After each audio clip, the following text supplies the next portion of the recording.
এতেকাফ, এতেকাফ ফরজ কিছু নয়, গুরুত্বপূর্ণ সুন্নাত নয়, একটি ইবাদত। বেশি ইবাদত করার একটা বিশেষ পদ্ধতি।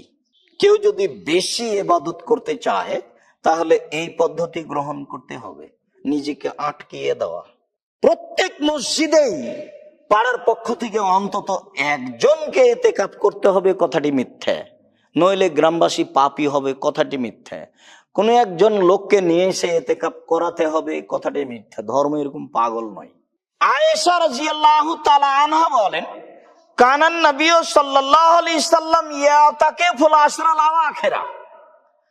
রাসূল সাল্লাল্লাহু আলাইহি সাল্লাম রমজানের শেষ দশক এতেকাফ করতেন। ওয়া ইতাকাফা আজওয়াজুহু মিন বাদিহি। রাসূল সাল্লাল্লাহু আলাইহি সাল্লাম যখন দুনিয়া থেকে চলে গেলেন তখন তার স্ত্রীগণও রমজানের শেষ দশক ইতিকাফ করতেন। অত্র বুখারী মুসলিমের বিবরণে বোঝা যায় যে ইতিকাফ করা একটি রাসূলের পক্ষ থেকে সুন্নাত কাজ। পরবর্তীতে তার স্ত্রীগণও ইতিকাফ করতেন। আয়েশা রাদিয়াল্লাহু তাআলা আনহা বলেন, কালান নবী সাল্লাল্লাহু আলাইহি সাল্লাম মান আরাদা ইয়াতাকিফা। কোন মানুষ যদি ইতিকাফ করতে চায়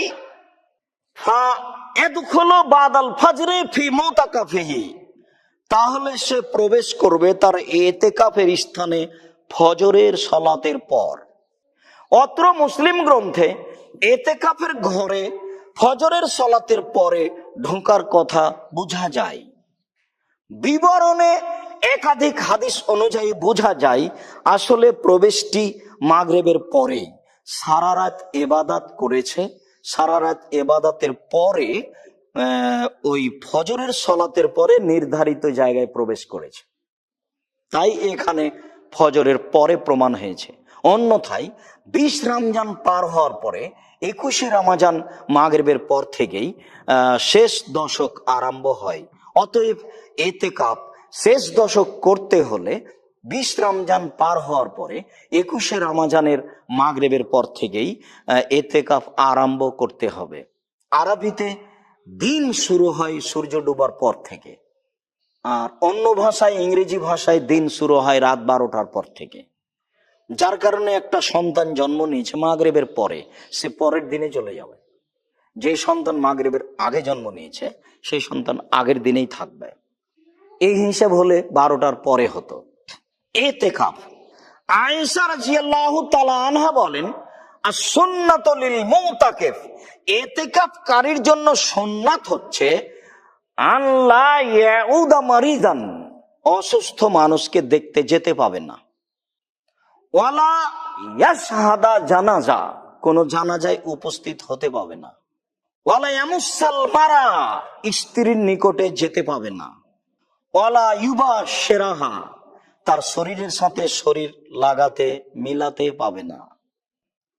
ওয়ালা ইয়াখরুজু ইল্লা লিমা লা বুদ্দা মিনহু, ইতিকাফের স্থান থেকে বের হতে পাবে না জরুরি প্রয়োজন ছাড়া। তা হলো পেশাব পায়খানা গোসল।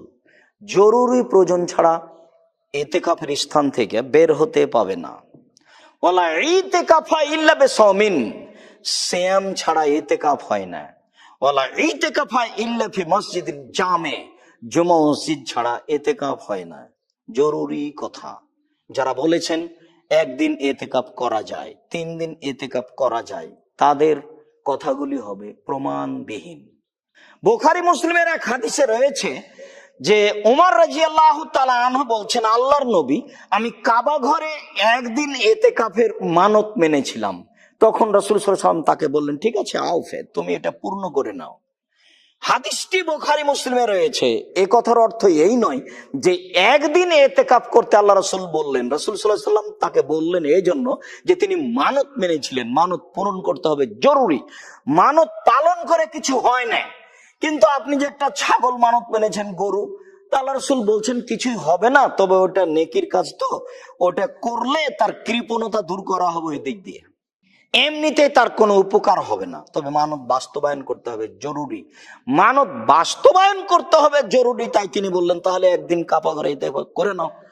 মহিলাদের ইতিকাফ বাড়িতে হবে না, 3 দিনে এতেকাফ হবে না, 5 দিনের কোনো এতেকাফ নেই, 10 দিনের কমে কোনো এতেকাফ নেই, সিয়াম ছাড়া কোনো এতেকাফ নেই। এ কথাই চূড়ান্ত যে আয়েশা রাদিয়াল্লাহু তাআলা আনহা বলেন। সম্মানিত মসজিদের মুসল্লি, এতেকাফের বিষয়টি আমরা সংক্ষিপ্তভাবে শেষ করলাম।